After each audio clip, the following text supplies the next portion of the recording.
गुड़गांव में arrow city है क्योंकि एनसीआर हो गया ये, तो यहाँ पे प्रॉपर्टी के रेट्स इतने जल्दी बढ़ रहे हैं, उसका रीज़न क्या है? एमएनसी सर, क्योंकि कंपनियाँ आ रही हैं। एमएनसीज बहुत हैं ओके, यहाँ पे। आप देखोगे ना, गुड़गांव के लोग कम जॉब कर रहे हैं, बाहर से आके लोग ज़्यादा जॉब कर रहे हैं।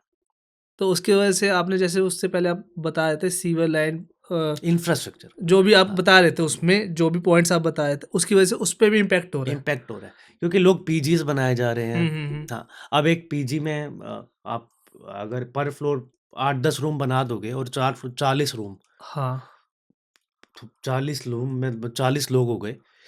ऐसे आप 10-12-20 बिल्डिंग बना दोगे हाँ तो जी, 400 लोग हो गए। हाँ जी, एक गली में 400 लोग कैसे सरवाइव करेंगे?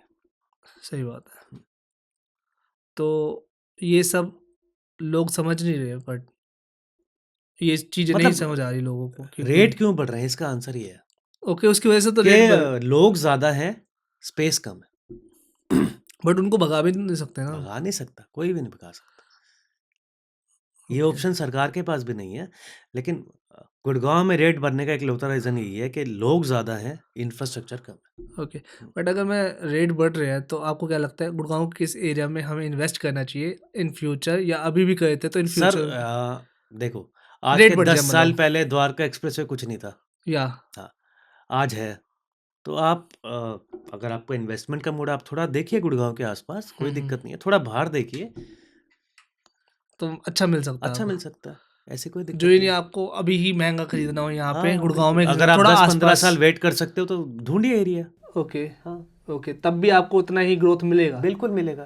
क्योंकि ऐसा नहीं है, सरकार ग्रोथ कर रही है हर या एरिया में। या बहुत एक्सप्रेसवेज़ आने वाले हैं, बहुत सारे एक्सप्रेसवेज़ आने वाले हैं। बस आपको मास्टर प्लान्स देखने हैं और उसके हिसाब से इन्वेस्ट करना है। बट अगर किसी को, अगर नॉर्मल ह्यूमन है मतलब जो लेमैन जिसको हम बोलते हैं, एक जॉब करने वाला बंदा जिसको इतना नॉलेज नहीं है रियल एस्टेट का, वो कैसे पता लगाए इस बारे में?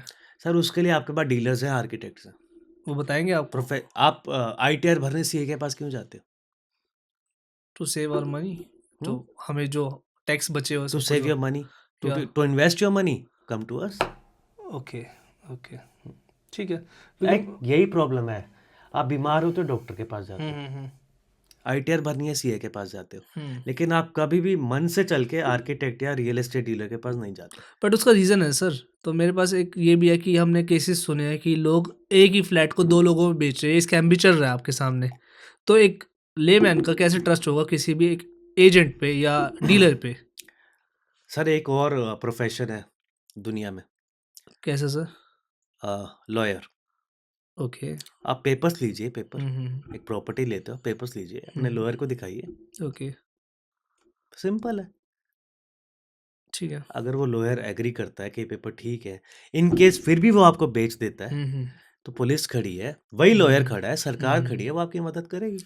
बट सिस्टम जैसा चल रहा है, आपको लगता है वो चीज़ में टाइम नहीं लग जाएगा इंसान का? सर देखो, सर्वे करना बहुत ज़रूरी हम्म। है। अगर पहली बात तो मैं चाहता हूँ कि जो भी सुन रहा हो, कोई भी चीज़ लीज़ पे मत खरीदो। ओके, हाँ, बाय सो।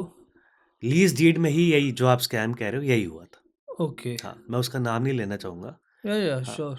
तो वही स्कैम लीज़ डीड में ही हुआ था। ओके। हाँ, तो मेरी पर्सनल राय है, हम्म। बाकी तो जिसका जैसे इन्वेस्टमेंट का मूड हो, लीज़ डीड पे कोई भी चीज़ मत लो।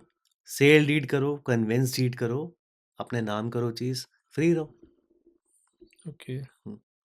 थैंक यू सो मच भाई एंड तक देखने के लिए। अगर ऐसी और क्लिप्स चाहिए ना तो भाई सब्सक्राइब करो जाम विद जाम क्लिप्स को।